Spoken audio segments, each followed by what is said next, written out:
Nimaga aynan qora mollarni bo'rdoqiga boqadiganlarni ayniqsa bo'ynidan bog'lab boqish kerak.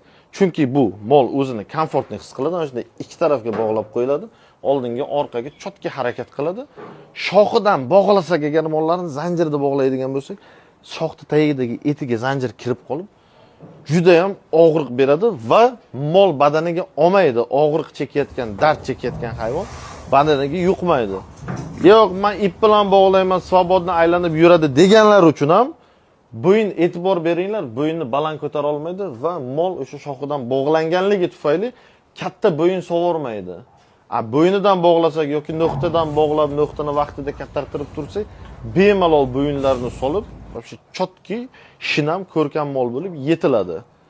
Videoni o'sha mol boqadigan tanishlaringizga jo'natib qo'yinglar, ayniqsa bo'rdoqchilik bilan shug'ullanadigan tanishlaringizga va kanalga bitta nazar solinglar. Bundan da qiziq ma'lumotlarni berib o'tganman. Sizlar bilan Romovet uz bo'ldi.